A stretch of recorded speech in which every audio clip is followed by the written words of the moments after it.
Hello விவாஸ், இன்னைக்கு நம்மளுடைய சேனலில் ஒரு இன்ட்ரெஸ்டிங்கான ஒரு டாபிக் பற்றி தான் நம்ம பார்க்க போகிறோம். இன்றைக்கி நம்ம எதை பற்றி பார்க்க இருக்கோம் அப்படின்னா, பிப்ரவரி 26ஆம் தேதி என்று நிகழ இருக்கக்கூடிய இந்த மகா சிவராத்திரியின் போது சில முக்கிய கிரக மாற்றங்களினுடைய இடப்பெயர்ச்சி பார்த்திங்கன்னா ஏற்படுது. ஸோ அதனுடைய தாக்கங்களானது பார்த்திங்கன்னா ஒவ்வொரு ராசிக்காரர்களுக்குமே காணப்படும். அந்த வகையில் இன்றைக்கி பார்த்திங்கன்னா மகர ராசி நேயர்களுக்கான பலன்களை பற்றி தான் நம்ம பார்க்க இருக்கோம். இந்த மகா சிவராத்திரியை பற்றியும் இந்த மகா சிவராத்திரியினுடைய முக்கியமான நேரங்கள் என்ன, அந்த நேரத்தில் நம்ம பார்த்திங்கன்னா என்ன வழிபாடுகளை செய்து கொண்டாலுமே அந்த ஒரு வேண்டுதலானது பார்த்திங்கன்னா அப்படியே நிறைவேறும் அப்படின்னு சொல்லலாங்க.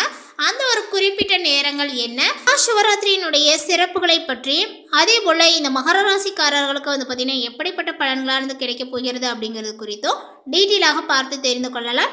இந்த வீடியோவை பார்க்குறதுக்கு முன்னாடி நம்மளுடைய சேனலை இப்போ தான் ஃபர்ஸ்ட் டைமாக நீங்கள் விசிட் பண்ணுறீங்க அப்படிங்கும் பொழுது நம்மளுடைய சேனலை இன்னும் சப்ஸ்கிரைப் பண்ணாமலே இருப்பீங்க, முதல்ல சப்ஸ்கிரைப் பண்ணிவிடுங்க. அப்படியே கூட இருக்க அந்த பெல் ஐக்கானே பார்த்திங்கன்னா கிளிக் பண்ணி வச்சுக்கோங்க.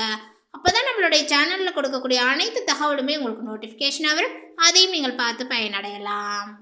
சிவபெருமானுக்குரிய 8 முக்கியமான விரதங்களில் ஒன்று மகா சிவராத்திரி விரதங்களாகும். இது சிவபெருமானுக்கு விருப்பமான இரவாக பார்த்திங்கன்னா கருதப்படுது. தேவர்கள், முனிவர்கள் உள்ளிட்ட அனைத்து தெய்வங்களும் ஈசனை பூஜித்து வழிபடக்கூடிய காலங்கள் இது. அன்று இரவு முழுவதுமே கண் விழித்து சிவ பூஜைகளை செய்வது ரொம்ப சிறப்பானது. அதே போல் மகா சிவராத்திரி நாளினுடைய இரவில் பார்த்திங்கன்னா கண் விழிக்க முடியாதவர்கள் இந்த குறிப்பிட்ட ஒரு நேரத்தில் மட்டும் கண் விழித்து சிவபெருமானை வழிபடுவதனால மகா சிவராத்திரியில் விரதங்களை இருந்து கண் விழித்த பலனும் அதேபோல் சிவனினுடைய அருளும் நினைத்த காரியங்களில் வெற்றிகளும் கிடைக்கும் அப்படின்னு சொல்லலாங்க. அந்த ஒரு நேரங்கள் என்ன அப்படிங்கிறத பற்றி நம்ம தெரிஞ்சுக்கலாம்.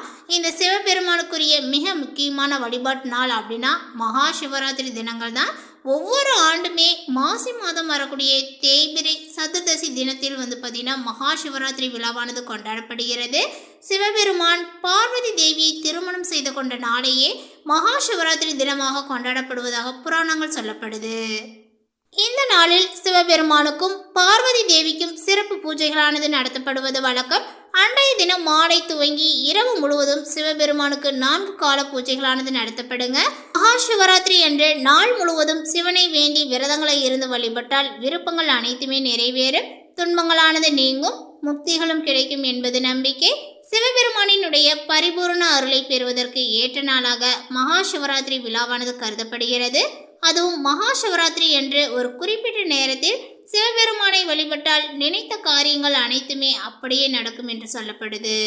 சிவபெருமானை காலத்தினுடைய கடவுள் என்றும் குறிப்பிடுவது உண்டு. அதனால சிவ வழிபாடு செய்வதற்கு நேர காலங்கள் பார்க்க வேண்டியது கிடையாதுங்க. ராகு காலம், யமகண்டம் உள்ளிட்ட எந்த கெட்ட நேரங்களிலுமே பாதிப்புகள் சிவபெருமானினுடைய வழிபாட்டை பாதிக்க முடியாது. ஸோ அதனால் மகா சிவராத்திரி பூஜைகள் என்பது மாலை 6 மணிக்கு துவங்கி மறுநாள் காலை 6:30 மணி வரை பார்த்திங்கன்னா நடைபெறும். மொத்தத்தில் 4 கால பூஜைகளும் நடத்தப்படுங்க. ஒவ்வொரு கால பூஜைகளுமே சுமார் 3 மணி நேரம் நடைபெறும். மகா சிவராத்திரியினுடைய 4 கால பூஜைகளில் மிகவும் முக்கியமானது 3ஆம் கால பூஜை தான். இது நள்ளிரவு 12 மணிக்கு துவங்கி அதிகாலை 3 மணி வரை நடைபெறுங்க. இந்த 3ஆம் காலத்தினுடைய முதல் 50 நிமிடங்கள் மிக மிக முக்கியமானது. இந்த நேரத்தில் செய்யப்படக்கூடிய பூஜைக்கு நிசித கால பூஜை என்று பெயர். இதுதான் சிவபெருமானை வழிபடுவதற்கு மிக மிக ஏற்ற நேரங்களாகும். இந்த ஆண்டினுடைய பிப்ரவரி 26ஆம் தேதி என்று மகா சிவராத்திரியானது அமைஞ்சிருக்கு. அன்றைய தினம் இரவு 12:09 முதல் 12:59 வரையிலான நேரத்தில் சிவனிடம் நீங்கள் என்ன வேண்டிக் கொண்டாலும் அது அப்படியே நடக்கும். இந்த 3ஆம் கால பூஜை பார்த்திங்கன்னா ஏன் அவ்வளோ முக்கியத்துவமாக சொல்கிறாங்க அப்படின்னா, பார்வதி தேவி சிவபெருமானை வழிபட்ட கால நேரங்களாகும். ஸோ அந்த சமயத்தில் நாமும் வழிபட்டோம்னா சிவபெருமானினுடைய அருளும் பார்வதி தேவியினுடைய அருளும் கிடைக்கும் என்பது நம்பிக்கைங்க. ஸோ அதனால் அந்த நேரத்தை தவற விடாமல் நீங்கள் பார்த்தீங்கன்னா அந்த நேரத்தை பயன்படுத்தி உங்களுடைய வாழ்க்கையில் அடுத்தடுத்த கட்டத்திற்கு செல்லணும். உங்களுடைய வாழ்க்கையில் பார்த்திங்கன்னா செல்வ வளங்கள் சிறப்பாக அமையணும். அப்படிங்கும் பொழுது இந்த சிவபெருமானினுடைய அருளானது நமக்கு கிடைக்கணும் இல்லைங்களா? ஸோ அதனால் அந்த நேரத்தில் உங்களுடைய வேண்டுதலை வச்சிங்க அப்படின்னா உங்களுடைய வாழ்க்கையில் பார்த்திங்கன்னா அந்த ஒரு விஷயங்கள் நடந்தே தீரும். இந்த மகர ராசி நேயர்கள் பார்த்திங்கன்னா இந்த சிவபெருமானினுடைய வழிபாட்டை செய்து கொண்டு உங்களுடைய வாழ்க்கையில் அடுத்தடுத்த விஷயங்களில் பார்த்திங்கன்னா வெற்றி பெறுங்க. இப்போ மகர ராசிக்காரர்களுக்கு இந்த காலகட்டத்தில் ஏற்பட்டு இருக்கக்கூடிய கிரக மாற்றத்தினுடைய சேர்க்கையினால எப்படிப்பட்ட பலன்கள் கிடைக்க போகுது அப்படிங்கிறது குறித்து இப்போ நம்ம பார்த்து தெரிந்து கொள்ளலாம். இந்த காலகட்டத்தில் உங்களுடைய ராசிநாதன் சனி அஷ்டமாதிபதி சூரியனோடு இணைந்து சஞ்சரிக்கின்றார். குடும்பஸ்தானத்தில் சனி இருப்பதனால குடும்ப சுமைகளானது உங்களுக்கு கூடும். கொடுக்கல் வாங்கலில் கவனங்களானது தேவை.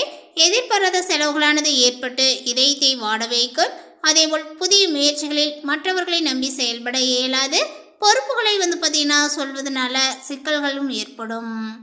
விதமாக முடிவடைய வேண்டிய காரியங்கள் கூட இழுபறி நிலையில் இருக்கும். இந்த காலத்தில் சனிக்குரிய சிறப்பு தலங்களுக்கு யோக பலம் பெற்ற நாளில் சென்று வழிபட்டு வருவது நல்லது. அதேபோல் இந்த காலகட்டத்திலேயே கும்பராசியில் சூரியன் சனியினுடைய சேர்க்கையானது ஏற்படுதுங்க. உங்களுடைய ராசிக்கு அஷ்டமாதிபதி சூரியன் தனாதிபதி சனியோடு சேரக்கூடிய இந்த நேரத்தில் மிகுந்த கவனத்தோடு செயல்பட வேண்டும். அதேபோல் பொருள் விரயங்களும் புதிய முயற்சிகளில் போராட்டங்களும் உங்களுக்கு ஏற்படும். விடாப்பிடியாக செயல்பட்டு சில வேலைகளை முடித்தாலுமே அவற்றில் திருப்திகளானது உங்களுக்கு இருக்காது. எதையுமே ஒரு முறைக்கு இருமுறை செய்யக்கூடிய சூழலும் உருவாகும். நினைத்ததை நினைத்த நேரத்தில் செய்ய முடிக்கவில்லையே என்ற கவலைகளானது பார்த்தீங்கன்னா அதிகரிக்குங்க. பொருளாதாரத்தில் பற்றாக்குறைகளானது ஏற்பட்டு பல பணிகள் பாதியிலேயே நிற்கும். குடும்பத்தில் பழைய பிரச்சனைகளானது மீண்டும் தலை தூக்கலாம்.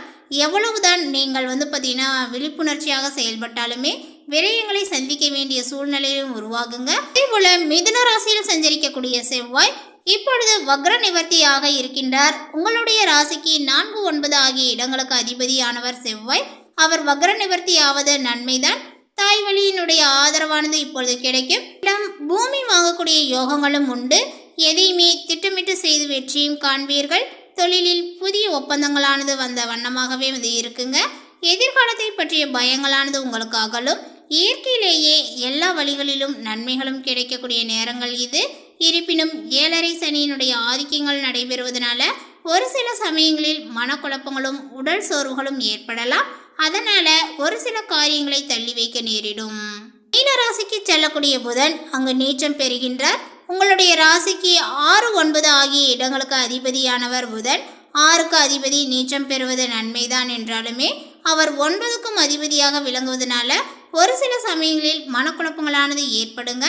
நன்மையும் தீமையும் கலந்து நடைபெறக்கூடிய இந்த நேரத்தில் நன்மைகளை மட்டுமே சந்திக்க வேண்டுமானால் புதனுக்குரிய வழிபாடுகள் உங்களுக்கு தேவை அப்படின்னே சொல்லலாம். அனுகூலங்கள் தரக்கூடிய நாளில் பெருமாள் வழிபாட்டை மேற்கொள்ள வேண்டும். உங்களுடைய கொடுக்கல் வாங்கலில் கவனங்களானது இப்பொழுது தேவைப்படுகிறது. வெளிநாட்டு முயற்சிகளும் உங்களுக்கு தாமதப்படும். பொது வாழ்வில் உள்ளவர்களுக்கு தீட்டிய திட்டங்களானது நிறைவேறும். வியாபாரம் மற்றும் தொழில் செய்பவர்களுக்கு கணிசமான தொகை கைகளில் புரளும். அதேபோல் உத்தியோகத்தில் பார்த்தீங்கன்னா உள்ளவர்களுக்கு மகிழ்ச்சியான தகவலானது கிடைக்குங்க.